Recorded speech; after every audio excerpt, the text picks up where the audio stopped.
All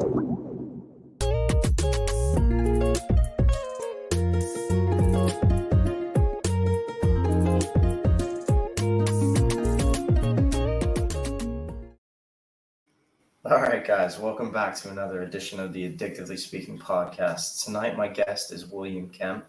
He works with Elite Dynamic Life as holistic healing, right? Holistic health. Yeah, holistic health. Yeah. And William's here to share his story and tell us a little bit about his struggles with addiction. So, William, why don't you tell the listeners about yourself and what brought you on the program? Okay, awesome. Thanks a lot, James. So, I'll just get to why I wanted to come on the program was just to share my experience, strength, and hope on how I recovered, and just to give people hope of what's possible. Right. My story. So my story is as a child, I had a pretty rough childhood, honestly, and my parents, my mom and dad, were together, but they, as far as I can remember, they never slept in the same bed. They would fight a lot, sometimes physically, which was, really tough to see, obviously, as a child. My mom was my best friend. I was a real mama's boy, just gonna admit that. And Yeah. we spent a lot of time. I think all boys guys. are. All Yeah, boys for are sure. mamas. My two little boys, they could give two shits about me. They want their mommy. So that's Yeah, it's that's funny. Yeah. So like I said, yeah, that was tough, right? And then when I grew up on a farm, right? So I was always physically active, helping with my dad, feeding the animals and stuff like that. And I was really into sports, hockey, soccer, just basically anything. I just loved physical activity and sports, right? But that all took a change. When I was about 9 years old, just grade 4, I was diagnosed with T-cell leukemia, and so I just got really sick one day, and my parents took me to the hospital. They didn't know what was wrong with me. I was really super sick for probably about 7 days actually, and finally my parents just decided I wasn't something serious was going on, so they took me to the hospital, and that's where they told my parents I had T-cell leukemia, and I started treatment right away, which is chemotherapy, and so I wow. went through all that. Yeah, it was honestly, I think I was probably better off I got cancer as a child because I was really resilient and just the type of kid I was then. I just Mm, death was never a thought of mine, right?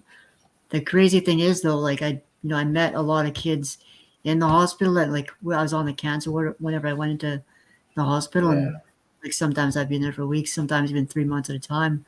And Mm, so I made a lot of friends who had cancer and stuff in there. And all of them that I met in there, they never survived. The survival wow. rate, I'm 40 years old now, and the survival rate back then when I was 9 was 12%. It was, Jesus. yeah, That's thank, terrifying. yeah, thank God I didn't know that at the time, but you know what I mean? Yeah. Well, I mean, Yeah, I mean, to like a 9-year-old, you'd have been like 12%. So I got a chance, right? You yes, wouldn't have thought got it. a chance. You wouldn't have thought of it. You hear it as an adult, and you're like, shit, that's nothing. That is not good. That is But as a not kid, you're good, but probably just like 12%. I mean, that seems good. seems fair. Yeah. Odds are good. Yeah. Odds are in my favor. Yeah, exactly. So yeah, and then so I ended up I came out of remission, and so then I guess they told my parents I have a bone marrow transplant. So I had more chemotherapy and then full body radiation therapy. So Oh my. 10 rounds of full. Yeah, it was heavy, man. That's Oh for people that don't know, radiation burns you from the inside out, and yeah. so it was on massive amounts of morphine. I Oh had yeah, bro, I had my own buzzer. I could hit that thing every 4 minutes, and I was hitting it every wow. 4 minutes, right? Yeah, it was Yeah. brutal. And so I made it through all that. I was starting to recover and get my health back, I guess best is what I thought I could, but I was still Yeah. really struggling with damaged my brain and my memory and all sorts of organs, right? My lungs even, and Yeah. yeah, Yeah. it was, yeah. And then so I was just doing checkups and stuff like that on the regular, and it was about a year after I got my bone marrow transplant. I was coming back from one of my checkups, me, my mom, and my brother, and my mom fell asleep at the wheel, and basically we went through a stop sign, and we were T-boned. She was thrown from the Oh. vehicle. Yeah, I was thrown from the vehicle and she was thrown from the vehicle. Fortunately, my brother was wearing his seatbelt, but the vehicle landed on top of my mom, killing her instantly. And I fractured my femur and plus got like a concussion. And I just remember waking Wow. up. Yeah, I remember waking up and I woke up in the ditch and basically the ambulance and stuff was there. Helicopter even came, flew me and my brother to the hospital. But like the first thing I came to was screaming like, "Where's my mom? How's my Oh mom?" yeah, And yeah. yeah, she was yeah, it's crazy. And they told me she was okay, right? They probably just didn't want to devastate me Yeah, anymore. well, I mean, you were probably not in any physical or mental shape to handle that type of news at that moment anyway. So I imagine they were just doing what they thought was like the kindest thing they could do for you. I mean, Yeah, in that exactly. moment, I mean, what do you For do? sure, I mean, man. how do you do that? Yeah, that would be So tough. yeah, Yeah, absolutely. So I mean, I'm sure they just did the best they could with trying to keep you calm absolutely. and help you. I mean, if anybody doesn't know, you shattered your femur, and that is one of the hardest bones in the human body to break. Yeah, I know that. yeah, I was told, I've read that. I know yeah, that for a fact. So it's a tough yeah, bone to break. So that's a massive, massive collision that had to cause that. yeah. So yeah, like they airlifted me to the hospital, and so yeah, basically came through in the hospital, and it wasn't until I was taken to my room that's when they told me my brother, my mom didn't make it, and it's just like it shattered me, right? Like I said, I was she was my best friend growing up, and yeah, my world was just like just changed, right? Just devastating, and I just remember like it seemed like I cried for weeks, and Yeah.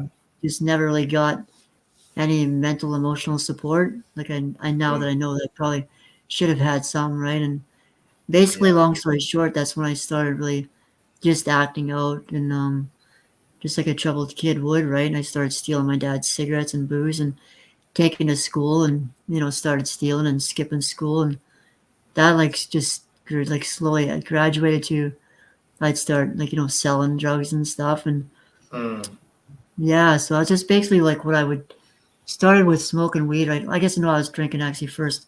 First I started drinking and then smoking weed. Um, and I found like when I drank, it just really like I said, it's like they say in AA, right? It's a sense of ease and comfort.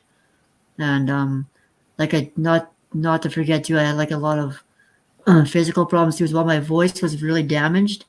And I found like this is why I would drink a lot too in the beginning because I found when I drank it like it gave me a lot of confidence. Like I was like when I would have conversations with people and stuff, because of my voice, I was like honestly I was like even afraid to talk. So I kept my like even around new people and stuff, I barely say anything because I was just like so weirded yeah. out by my voice and stuff, right? Like, Yeah. and just so full of anxiety. And then when I drank, I was just a totally different person, right? I felt like it just really made me more normal. So I just started almost binge drinking right away, and I just go on major binges, and which was pretty crazy because at the time, like I was super underweight, so I even Mm, was I got yeah, like the that's main like dangerous. That's yeah the dangerous to do main that, goal of isn't the it? yeah, like I never recovered right from my treatments and stuff, and Yeah. so I actually like that was a main worry of my dad and the hospitals and stuff and the doctors was how thin I was, right? And so Yeah. eventually there's like they put a feeding tube in me, and I started a feeding tube in my stomach, and I just like eat overnight. They'd have this stuff dripping into my stomach, and so yeah, I'd even be drinking with that, right? Drinking and smoking and carrying on. So yeah, Wow. things just like I could tell you some crazy stories, but I ended up getting like in me and my dad just really didn't get along for the longest time, and I Mm, kind of like I blamed him as a child, like for what happened to mom, and they said I yeah. was just an angry individual. I felt like everyone owed me, and yeah, I was just really in a tough place mentally and emotionally, and so like I said, I graduated into started selling and stuff like that, and then eventually I was bouncing back and forth from living with my dad and my uncle, and then actually moved back. My dad was living on the island. My uncle lived in Kamloops, and so I would sometimes live with my uncle for a while, and then he would just get like so stressed out by seeing me basically self-destructing. Right? He would just Yeah. say, I can't deal with this anymore, and So I would go back and move to the island, and it was when I was around 17 is when I got like heavily into like growing weed and selling and stuff like that, and was just kind of introduced to that through my brother, who was basically like working with like organized crime at that time. And so which like it seemed to like when I like that's when I really like started making money and stuff, and it seemed to like really help my addictions because now I was addicted to just making money, even though I was Mm-hmm. still like coping mentally with just smoking weed and stuff, right? But um so yeah, either way it wasn't good. I was always addicted to something, right? And Yeah.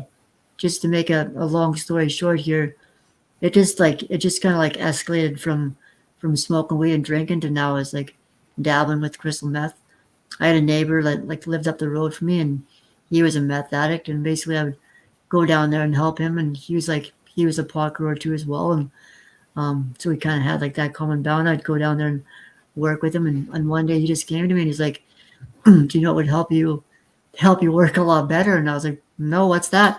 And then he pulled out pulled out this frick, eh? Oh Pulled out this, yeah. yeah, you know how it goes. So he Yeah. pulled that stuff out, and I tried it, and right away I was just like, Yeah. it was like the best thing I ever did, right? And Yeah. that's what I thought at the time. And so I had that demon inside me, and basically I got so high I was up for 3 days straight. I couldn't sleep, and then I got into psychosis, and it just really scared me to the point of where I just really didn't want to do it again. But it was still calling me, right? And I get Yeah. stressed out and I break down again. And you know how it goes, right? And then before you Yeah. know it, I'm a full-fledged crystal meth addict, and then Yeah. And that's how easy it can happen too. It's like you don't even realize the transition where it's just like, you not at know, all. like you said, it's like you smoked it, it terrified you because you were up for 3 days. And Yeah, then you went into psychosis. But still, your mind knew that shit was not a good idea. But then yeah, the addicted part of you, or the side of you that really was like, oh, that wasn't, well, we could do that again, couldn't we? And then yeah. It's boom, kind of bam, fun. boom. Yeah, Yeah, it's yeah. insane How much thinking, right? stuff could I get done in 3 days being awake? I could do everything, you know? Yeah, But yeah, it's tricky. it's that's the dangerous part is that you start down that path, and then before you know it, you're too far down the rabbit hole that you're Yeah, like, oh yeah, now I'm a yeah, full fledged addict, and I'm not getting off this. This isn't.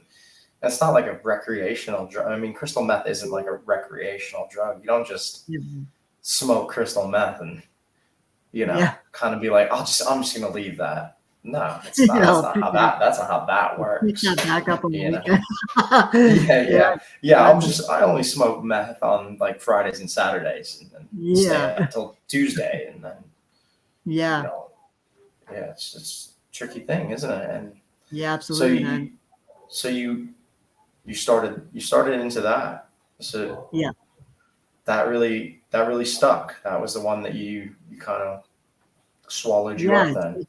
yeah. For the longest time, it did for sure. And then I had some trouble with basically like with the law or whatever, and so I Mm-hmm. because things were obviously getting out of control with that, and so I ended up moving, trying the geographical change, and Mm. basically like just before I moved, I forgot about this. Just before I moved, that's when I was like introduced to oxycontins. My brother and his friend were doing oxys, and we were all working together. And one day I just seen them. It seemed like they were having like a really good time, right? And then I was like, "What are you guys on?" And they were like they basically at that point, my brother's a year older than me, and he was Mm-hmm. basically doing everything at the time, but Right. hiding it from me. And then so basically they just brought some out, right? Showed me, this is what we're doing. You want to try some? And I tried some, and the first time I did it, it was like the most amazing high I'd had since I had the morphine, right? And I kind of Mm. felt, yeah, like I did remember I did a lot of morphine as a child in the hospital and stuff, Yeah, and it was it's that just, warm hug, isn't it? The warm yeah, hug. man, it was like a Don't they warm call it hug. God, the warm embrace? yeah, for sure. And Get all warm and itchy, and you're like, oh. yeah, what a If you've ever horrible. done, like anybody who's ever had like their wisdom teeth out or anything like that, when you get like a synthetic opioid, you just feel like all Yeah, warm, fuzzy, warm and fuzzy. itchy, and fuzzy, and you're like, oh, this is. kind of Yeah. strange, but that ends up being the feeling that you end up chasing then for the remainder of your addiction, isn't it? Like you're trying to Yeah, feel that exactly. again, but for the first Absolutely. moment. Yeah, man. The first time I did that Oxycontin, I did it every day since the first time. And yeah, I don't even know how many years that I went for, but it was a while, right? Until basically that's when they started getting rid of Oxycontins, right? Mm, They did that whole thing. yeah. They basically got the market flooded with um people who are addicted to Oxycontins, and they cut them off, made it really Mm. hard to get. Yeah. And So then then that's when everybody I joined. decided to just switch up to heroin, isn't it? Yeah, heroin and Because fentanyl. you Yeah. can't get the Hoxie. You have to go to the next closest Yeah, relative. exactly, man. So yeah. So like for whatever reason I stopped doing meth and I got Mm, basically I went to camps, kind of got away, but like I said, I was doing Oxycontins every day. And I had a friend down there, like a childhood friend, and he was addicted to cocaine, and so started that up for me. So I started hanging out with him, and before you know it, we were actually smoking crack, and yeah, man. So that's kind of like how it went. Even though I was making like really good money and stuff, it just kind of got snowballing more and more out of control, and it became to the point where I was no longer able to function, and I basically lost everything I had. At 19 years old, doing what I was doing, I bought a house. Me and my brother bought our first house together at 19, and then by the time I can't even remember honestly, probably like 23 or 24 was when I lost everything and became like, just the hopeless drug addict, like they say, right? Where I was mm, just doing so much dope I couldn't even function on the daily. I couldn't even continue my day to day operations, right? I was in and out of jail and treatment centers and detox facilities. mm. Yeah. Wow. So you lost everything. So you lost the house. You lost everything. Yeah, I went to Almost. foreclosure. Yeah, I wasn't even, yeah. I was so messed up, man. I wasn't even paying my mortgage. It was weird. Yeah. Jeez. Yeah. Wow. Yeah. So in that moment, so you said you were in and out of detoxes and stuff like that. Voluntary, or is that through? No, no. Obviously, sometimes they're involuntary because you get arrested, and then they're like, "We'll send you to a detox," and then Yeah, no, it was, you just stop it. yeah, it was voluntary. But yeah, so I didn't go to treatment the first time I went to detox. I kind of went to detox the first time to like Mm, try and save my relationship because I had like a girlfriend at the time, and then mm, to save my property too because I could see that was going fast, right? And so I didn't know what to do at the time. This was my first crack at it, right? And so I went to detox. I thought that would solve my problem, right? But mm-hmm, as soon as I was out of detox, I was right back at it again. And so basically, it took my girlfriend leaving me, and so this time I went to treatment again. Or no, sorry, mm, again. I went to detox and then went to treatment. Did like the 42-day quick rinse. You know what I mean? mm-hmm. And then yeah, just This no, the like I spin was thing. They put me on the spin cycle, and I was out. And yeah, exactly. I was, I was I getting was high in treatment, like it was a joke, right? Like oh I was not Jesus. ready, man. It was bad. No Yeah. control. Yeah. Mm. I was only doing it for what I had and I wasn't doing it for Mm. the right reasons, obviously, or Yeah, obviously, because then it doesn't stick anyway. Because you're just there, yeah. just out of some bullshit. Like you're not really in it. Yeah. Obviously, if you're using while you're there, I mean, you Yeah. really there's no point, is there? Exactly. Yeah. So yeah, so as soon as I left there, it's like obviously right back at it again, full force. And Mm-hmm. yeah, I just got like they say, just every time I got a bit of sobriety and then back out again. Not just like I did have a little bit on and off in treatment. I guess I wasn't doing it every day, but so once I hit the street again, it was just full force, worse than the last time. I was Mm. basically almost homeless right away. It was a very short time. I don't remember how long it was, but that's when I experienced my first taste of homelessness. And everyone I knew, like before when I was doing really well and stuff, and just financially, I would say doing well, right? So Mm-hmm. in appearance, everyone around me, they thought I was doing really well, and everyone looked up to me as the guy who's successful, right? But I guess I just wasn't to the point where it was obvious, right? I still Mm-hmm. had somewhat control, I guess, or maybe I was just probably just kidding myself. But it was years before my dad actually came to me crying and being like, "What are you doing, right?" Mm. And so basically, I like when I was homeless, I we just picked up like petty thefts at that time, and Mm.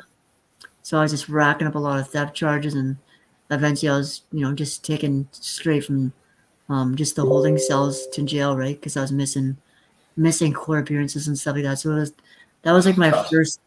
Yeah, it was crazy. So that was like my first taste of actual prison. Like it was a short sentence. I only got 20 days, but I just remember being in there and well, on my way to there actually, just kind of like a realization, like what's going on? Like this is really messed up. Like now, I'm going to prison. I'm 87 pounds, soaking wet. Like just like if I Jesus. just terrified, man. Like my first going to jail, I'm just yeah, just a mess physically and everything, right? So Yeah. terrified going in there and just tell myself, man, I'm gonna straighten myself out. I'm gonna get my act together and no more doing dope, no more selling dope. And I go in there for 20 days and come back out and I'm just right back at it again, man, not knowing. And then so I get picked up again. I got 12 conditions, so I'm obviously breaching everything and get sent back in again. And this time my dad gets me a like a what do you call legal aid lawyer, and he Yeah. gets me out of there with like Mm. basically as soon as I get out of there, I go straight to treatment. So Mm-hmm. I did that whole thing, and this time it was like a 60-day treatment, and Okay.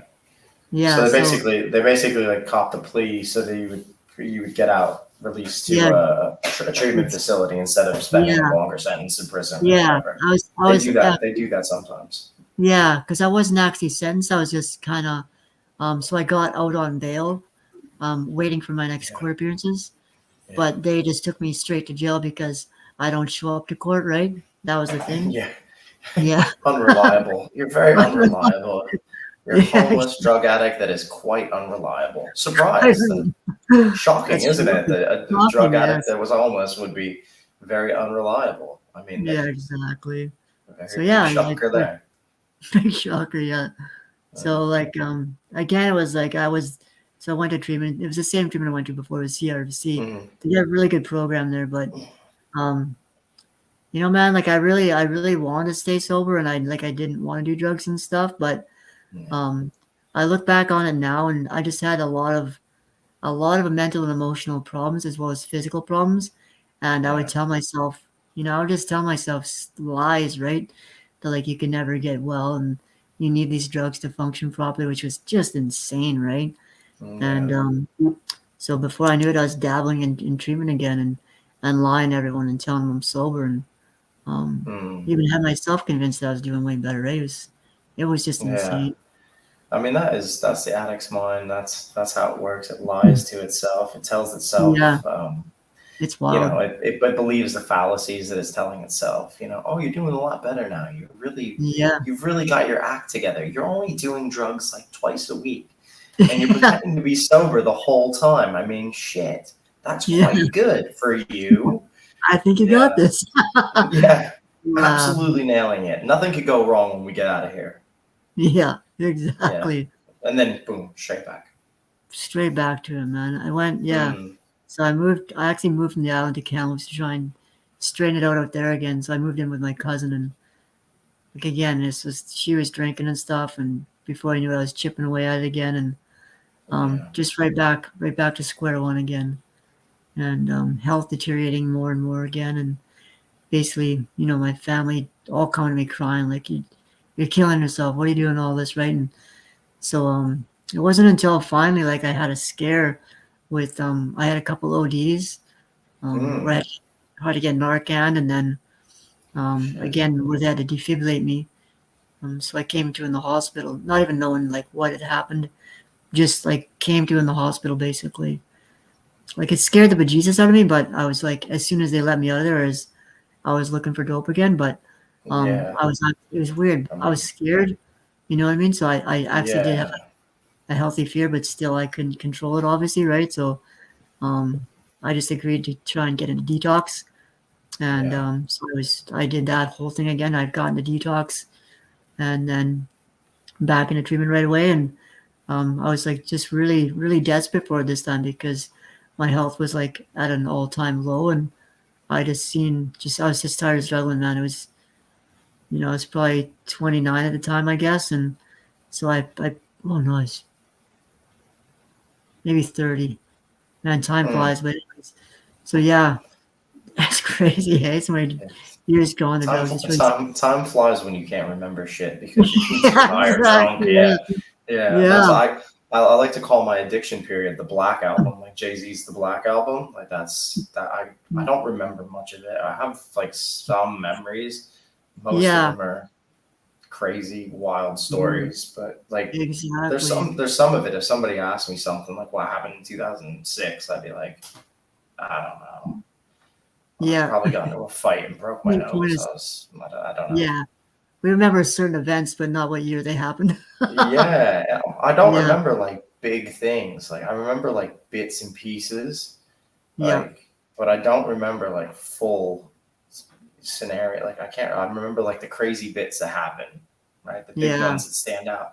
The ones where I got arrested, I remember those. I remember the yeah, ones where I woke up exactly, in holding cells. I remember those because you wake up in it or you find yourself in it. I only exactly. remember I remember a lot of the crazy bits, but I don't remember like some of the other Yeah, stuff, like what I was doing like when I wasn't drunk. Like I don't remember any of that stuff. I don't really remember what was going on. yeah. It was all Always a blackout. Hey, yeah, massive blur. yeah, yeah.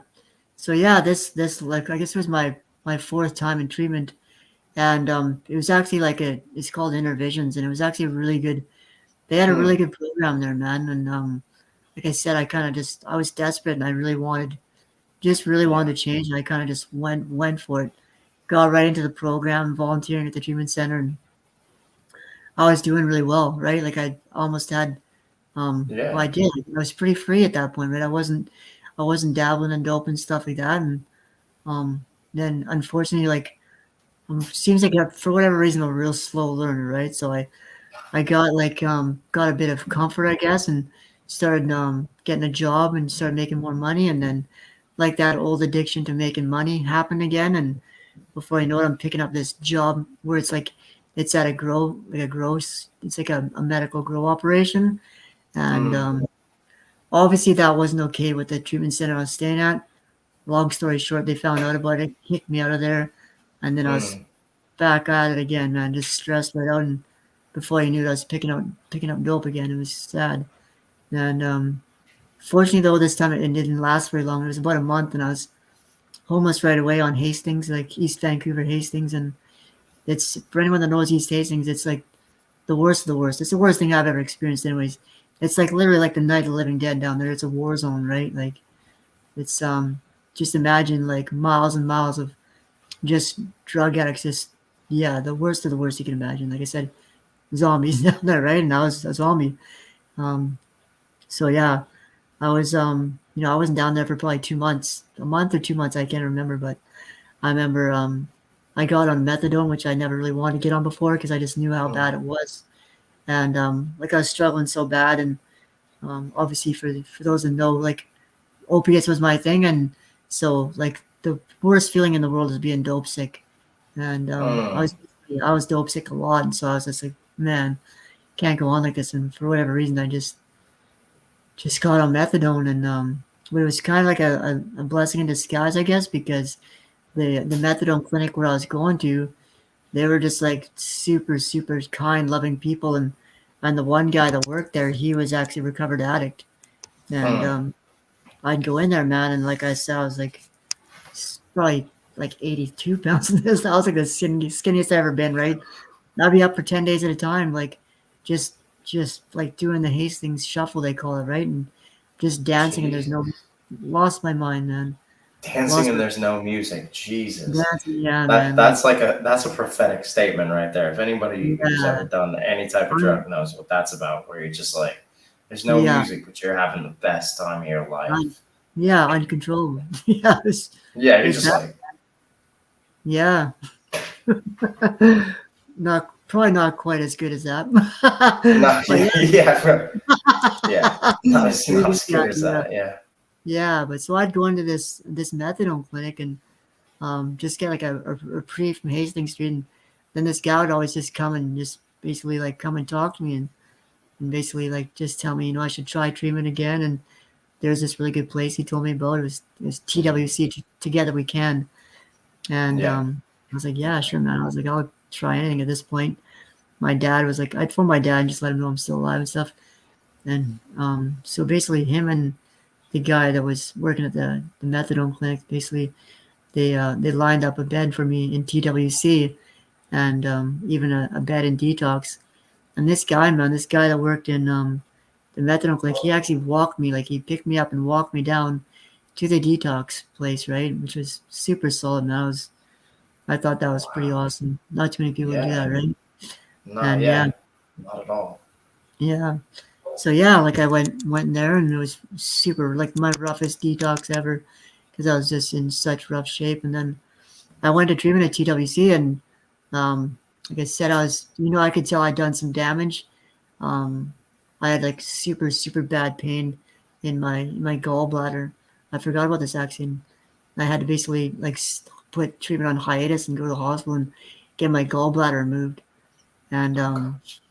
so yeah, I was just my body was taking a toll, right?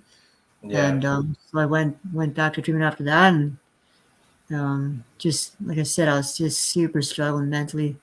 And basically, I went out again, came back, like I'd go out a few times, got high, and come back, and then they actually caught me doing dope in the bathroom, and Oh no. yeah, man, it was crazy. And yeah, so they basically told me like um, they kicked me out, but they said, if if I want to stay or I want to come back or whatever, they do have another house where I could go there. And so basically that's what I did. I just went there right away, and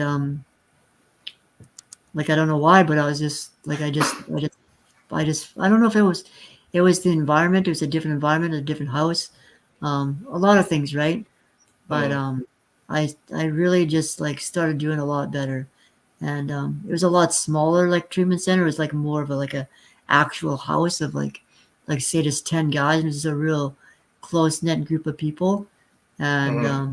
yeah, I really thrived in there. And like I said, I was doing a lot of volunteer stuff and even like going down to Hastings and feeding the homeless and stuff down there. And it really gave me like a sense of purpose I never had in a long time. And I was just finally starting to get like just even like my physical health back too as well. So um, I was no longer messing around, and so I basically got clean for about I guess it was like a year. I was in second stage, and basically I was managing a second stage house, as well as working at the treatment center. So I was doing really well, and then I just got another job too as well, painting, and so I guess I was probably doing like just overdoing it. Right, and my program started to suffer again, and so I started getting like all these like mental and emotional health things coming back and getting anxiety and depression and just feeling overwhelmed, right? I still Mm-hmm. had like a lot of physical stuff from before. Like I'd have like really my memory was super bad, like something I never really talked about. But yeah, like my memory was brutal, man. Like it was non-existent basically. And like I'd walk in a room and forget why I came into it and stuff like that. Like Oh, that was a long-term thing from the radiation I stuff and had in my yeah. brain, all chronic fatigue and cramps. I'd have like cramps all over my body, my jaw. Like it was really embarrassing, man. Because even though I was clean and like I get these jaw cramps, like the swinging and like Yeah. that. So I would like have be subconscious of people like thinking I was high or whatever, right? But I Mm. wasn't. Yeah, so it was just like I was going through it, man. And basically I ended up like thinking about doing dope again, and I just would like play it over my head where I went last time and how bad it got, and I was just really fighting. Like it was just and so the next thing I got like the thought of just killing myself because like I was like thinking to myself like if I can't do it now, I've tried all these times, and I've really tried hard this time, and I still can't do it. And I was like, it was like a thought came into my head. It's like you may as well kill yourself, right? And Damn. I would been through a lot. I never had that thought before, and Yeah. it literally dropped me to my knees, and I just cried out to God. I was like just begging God, crying for Him to help me, right? and it seemed to really help at the time. Like kind of got a lot of relief there, and Mm. I was doing a lot better just for the day, right? Like that day, and then it was the next day. I'll never forget this day. It was a Saturday, and I went and like I normally didn't go to work on a Saturday, but for whatever reason I went and did this painting job on a Saturday. And looking back on it now and just knowing what happened then, it was a good thing I did because I was there painting away, and this guy who I just talked to like in passing by, he Mm-hmm. came and asked me for a ride home, and it was like a massive like construction site basically, a bunch of Mm-hmm. different crews, and this guy was from a different crew, and like I knew him from passing, we'd say hi and stuff, and seemed like a nice guy, Yeah. but so he came and asked me for a ride home, and I was like, yeah, sure, man, just let me finish up here. I'm gonna give you a ride home. And as I'm giving this guy a ride home, he basically tells me this story how this holistic health coach saved his life from glyphosate poisoning. And basically, he was dying, right? He was going blind and basically even couldn't even form sentences anymore. Like it was rough, right? He lost, I think it was over 100 pounds. Like I said, he was dying. And Mm-hmm. that's he met this guy, told me all about this guy, and I was like, kind of like thought maybe for whatever reason in my gut, I thought maybe I should probably talk to this guy. Like I just had, so I was like, does this guy have any success with drug addicts? And he's like, yeah. He told me he's like he's got a 95% success rate, which right away my head was like, there's no way, because I was Yeah.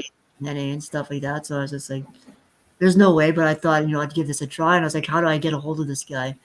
And he's like, he's like, I can phone him right now if you want. And he phoned right then and there. This guy answered, and basically he passed me the phone. It's kind of a weird story, right? But that's what happened. And I started talking to this guy and pulled over, right? Because he can't talk and drive. But I pulled over and I talked to this guy for like almost an hour. And he just blew my mind, like all the things that he knew. Like, even though I was a drug addict and stuff and, struggling with all that, like there was a lot of years where I was just basically just a weed and a binge drinker, right? So when I was making a ton of money doing what I was doing. I won't get into it, but I was always looking for like a solution, right? So I tried all these different health things, like all these different energy healers and all these gurus and doctors of Chinese medicine, and I'd get a bit of relief and stuff, but nothing major. And so basically, like I was grilling this guy, right, just to see what, and Yeah. the thing he said was just like I could tell it, like it's really resonated that this guy knew what he was talking about, and this guy knew something that no one else knew that I'd talked to before, right? Strange as it was, man, that's what I was thinking, and so basically he would like call me on out of the blue and just see how I'm doing, and we'd have like an hour long talk where he'd just like basically coach me and just give me a lot of hope and a lot of positivity and reinforcing the fact that I can overcome this and stuff, right? And I ended up going down. He lived 5 hours away. He was in Kelowna. I was in Vancouver, and I just Mm-hmm. went.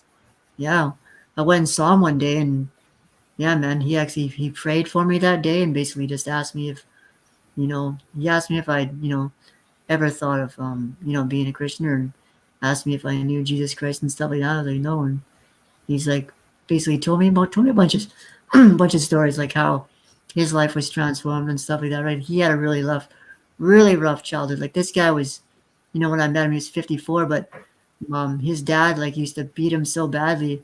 By the time he was 18 years old, he had over 200 concussions, and Jesus. yeah, man. So he was in rough shape, and Mm. basically, so he overcame all that, and he was in holistic health for 32 years, right? So long time.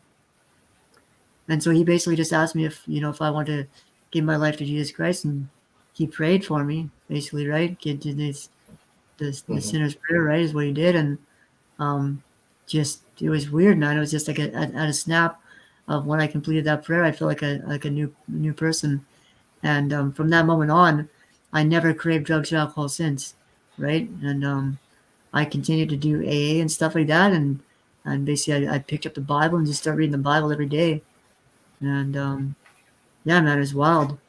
Basically, he like taught me like a bunch of things on, how to detox myself, and basically that was just the beginning of my physical healing, right? Mm-hmm. And radically transformed my diet and everything I consumed, like physically, mentally, emotionally.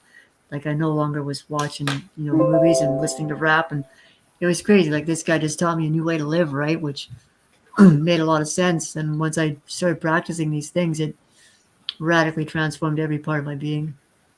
Yeah, I mean, that seems like exactly what you needed.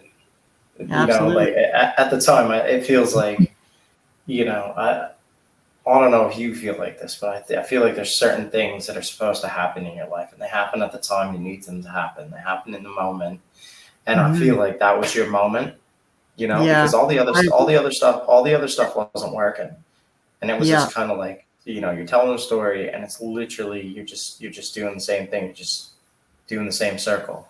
yeah. Just Rehab, getting worse rehab and worse. out, rehab out, rehab out, rehab out. Yeah. No, no, no. And it seems like that's the moment that you needed, Hmm. Yeah. and it was different, and it was, yeah, it was the exact thing you needed in the moment you needed it.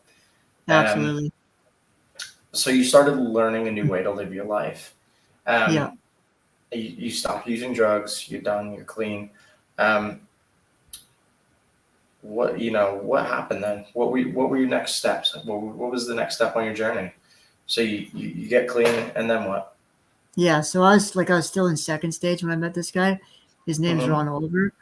And so basically like I just ended up moving out of there, getting my own place, right? And just practicing everything that he was teaching me, like reading the Bible every day and praying and stuff like that. And so I radically, like I said, I've changed my diet. I started just eating all raw foods, all organic foods. I changed started drinking a lot more water, like a different kind of water. He basically taught me about one of his principles was nothing dead can support life. So I basically like I went what's called a Daniel diet, and which was just all raw foods. And then I did a parasite cleanse, a colon cleanse, and yeah, man, it's like thinking back on it now, it's just because it's been so long now. It's been five years when I first met him, so I'm 6 years Mm-hmm. clean and sober now. But Wow. like yeah, man, Congratulations on that. 6 years. That's huge, thanks, man. thanks, bro. Yeah, Congratulations. thanks, brother. But yeah, like in 2 weeks of like just practicing everything he taught me, it's like I was a new person, man, like physically, mentally, and emotionally. And I think thinking back on it now, a huge struggle of mine, like a lot of people can't relate to this, but a lot of people can. Like a big part of my struggle was my physical health, right? Because I went through the Mm-hmm. cancer and Yeah. stuff. Yeah. So like once I got that piece of the puzzle, it just became a lot easier for me because when you're struggling physically, it's and like yeah, like it was like man, since I was 10 years old, I never had my physical health, right? Yeah, and that's a huge traumatic experience as a child, and then Yeah, to never have a chance to process it, you know, yeah, and then yeah, and then on top of that, losing your mom, and like the person that you would probably have done the processing with, she'd have been there for you. Would have been do you know what I mean? yeah, There would have been the comfort, the absolutely. warmth of your mother. Um, yeah, so I think that's huge because you went back and started working on your health, and that was the thing that was the traumatic experience in your childhood that you needed to Yeah, work on. yeah, exactly. Yeah. So yeah, man, that's sorry. That seemed like that was like the missing piece of the puzzle. And Hmm. once I put all that together, it just yeah, it's been relatively easy. Okay, so you do all that. When do you decide that you want to get into the holistic healing? When did that occur? What was It was because that's a new path to go down. yeah. So it was basically like as soon as I had that transformation, sorry, which I say was like I gotta grab some water here just a sec. Hmm. I always keep water next to me when I'm doing these because you're talking for such a long period of time. You have to Mhm. have some water. Exactly. I got my special glass bottle here. And That's yeah, that I is a drink like cool glass bottle. It's yeah, massive. I It looks like an old like an old jug, like an old yeah. one of those old time jugs. It's actually it's what do they call them? Growler. It's a growler. No, oh really? Yeah, yeah. It's but yeah, basically like I drink like a electrolyzed reduced water. That was a Hmm. big part of what I did too. But so yeah, as I was saying, yeah, basically as soon as I started having my transformation, that thought kind of crossed my mind because when I was like working at the treatment center and stuff, I was like, I seen like I got a lot of fulfillment out of helping people, and that's Yeah. obviously something they teach in AA, right? You can't keep what you have without giving it away freely, right? So Yeah, absolutely. I saw that was really helping me and everyone else. So that was kind of like a thought. I was just like something I could add to what I'm already doing is like help guys with their health too as well, right? Hmm. So yeah, it was basically right away, and then it was probably about a year before I he basically offered me the opportunity to do that, right? And Hmm. yeah, so I kind of just jumped right into it head first, and yeah, it's been awesome, man. It's been an amazing experience. So is that what you're doing currently now for your job? Is that what you do for your living? Yeah, that's You what I do work for with my living holistic now, health? full Yeah. time. Yeah, Do you work with people that are struggling with addiction as well? Like, do you help them, yeah, or I do like absolutely. what's your field cover? What do you got? Basically, like what we do, man, we teach people how to detox themselves, like on the cellular molecular level, but also too as well we do like we do life coaching as well. So basically like helping people getting over the mental and emotional traumas, right? From Hmm. their past. Like it's like similar to AA as like the mental and emotional stuff, but obviously Hmm. spiritual too as well, right? And so we coach people on that too as well, like positive affirmations, gratitude, and all this stuff, and just Hmm. like teaching people how to retrain their brain because a lot of our problems are from childhood, right? Because that's when we've picked up most of our habits and our behaviors and our thought processes. So basically, like our brain is a computer, right? Basically, think Hmm. of it like that, and we've been programmed our whole lives by events, things that have happened to us, things we've watched, things we've seen, like all that stuff matters, right? And Yeah. yeah, I learned this, and so I just we teach people how to basically reprogram their brain, reprogram bad habits with new habits. You know what I mean? Stuff like that. Yeah. It's basically, like we also teach people like how to reverse sickness and disease, symptoms of disease. Like my buddy, he's like I'm nowhere near on the level that this guy's on. Like this guy, think man, this guy's got 32 years and like some of the most amazing mentors mentored him. Dr. Michael O'Brien was one of them. This guy, like basically, he's helped thousands and thousands of people reverse like every sickness and disease you can imagine. Pretty wild, man. Most people like don't even believe this stuff, and for I could go on about this forever. Like I love this, but we don't have that much time. But yeah, man, it's like, the body can literally. I can say this without a shadow of a doubt because I've seen it in the last 5 years of working with hundreds and hundreds of people. Is the body can literally heal itself of anything, right?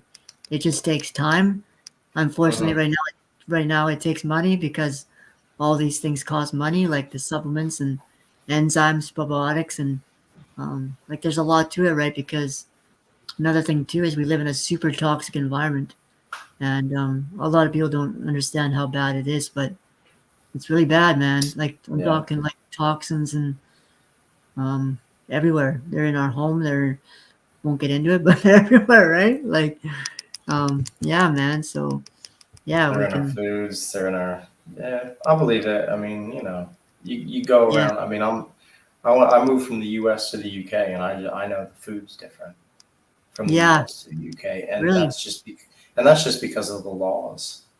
You Yeah, know, exactly. the UK has stricter laws on what they're allowed to feed their people, I've and heard that. Yeah, America does not care. I mean, additives, preservatives, artificial flavors, artificial colors, artificial whatever. yeah, Like over here, a lot of that stuff doesn't exist. Now, I'm not saying it's like it's super healthy, but I'm saying that it's yeah, a better option than what people are getting fed in America. And yeah. I've heard my that. wife had lived in America with me, and she said, the first thing she said was, "Your bread tastes funny," and I was like, "It's bread. How can it taste funny?" And she's like, Yeah, "It tastes too sweet." Again, it's because they add stuff to it, and they add preservatives and things in it. How long does bread last in America? It can last for a long, long, long time. But if you buy like a fresh roll over here in the UK, it's bad within like a day or two. Like Really? normal bread. Yeah, Wow. it'll get moldy and go bad, right? Because it doesn't Wow. have anything. It doesn't have anything added to it. But like Yeah. bread in America lasts for a shit ton of Wow. time. Lasts forever. Yeah. Yeah. Yeah.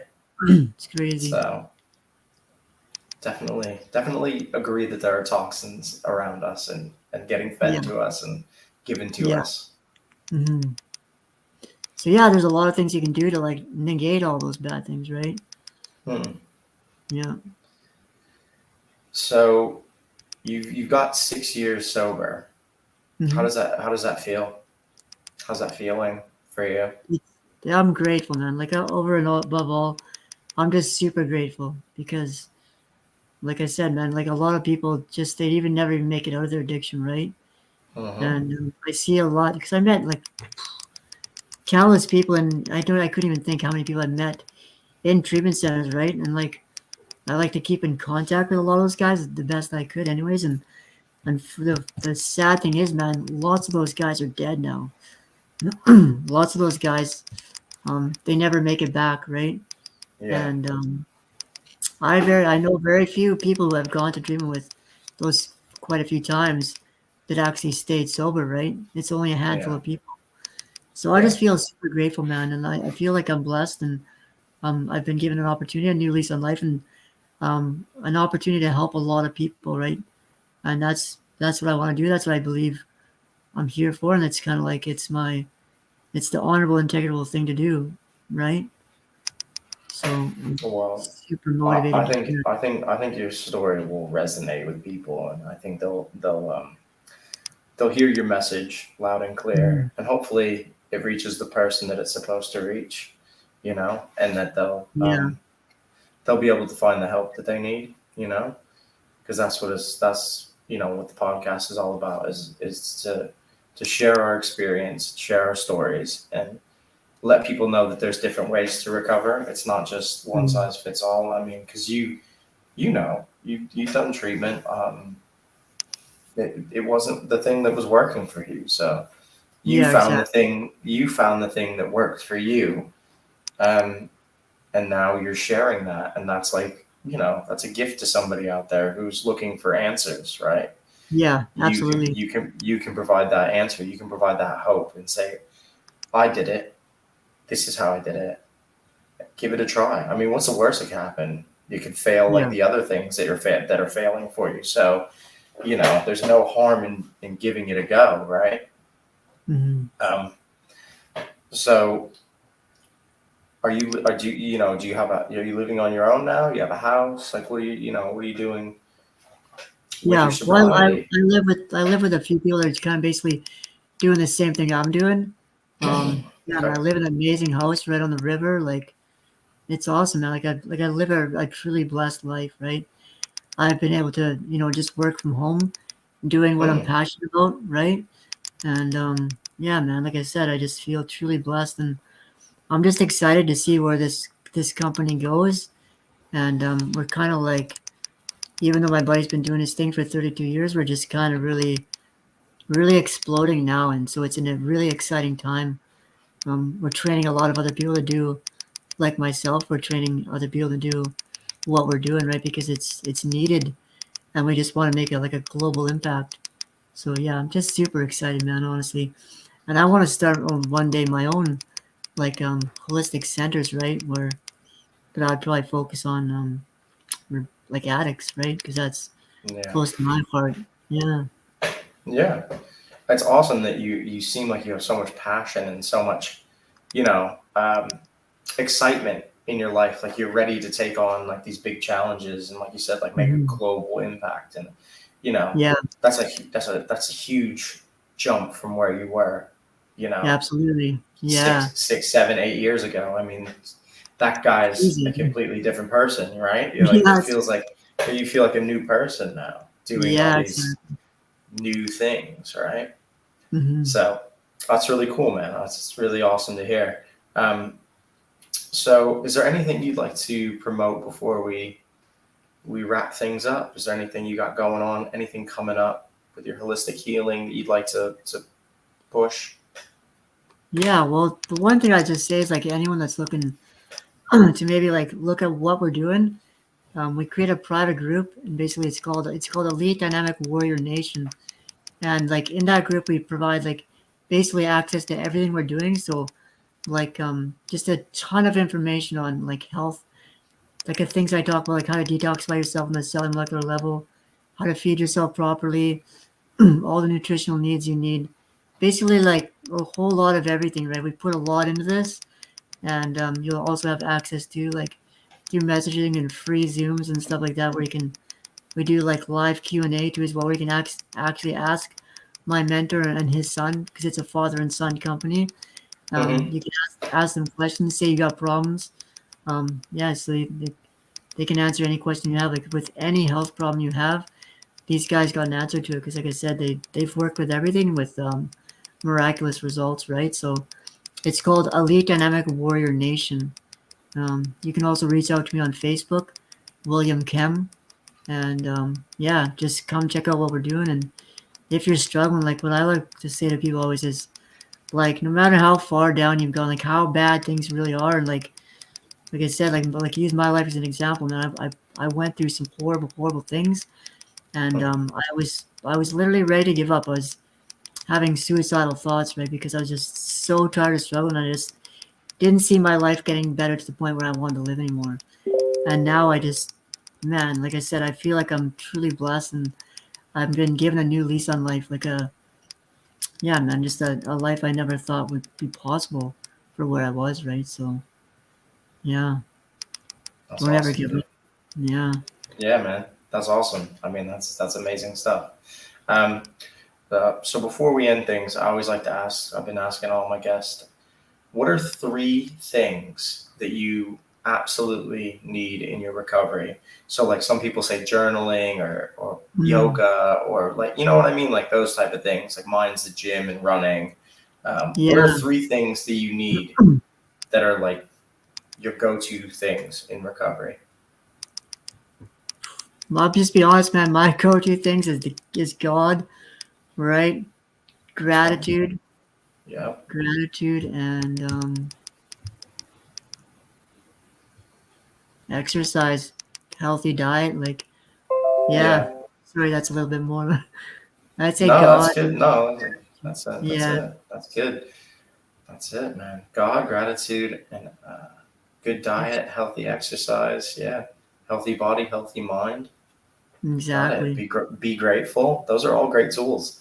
Um, I do that with all my guests because I want people to have like you know, a bunch of things from everybody who's recovered. They can pick and choose what you want to use, because some Yeah, people gravitate, towards certain things. So it's like absolutely. Yeah. it's nice to give people like an option. Like here, this is what I Mhm. do. This works for me. This is what I do.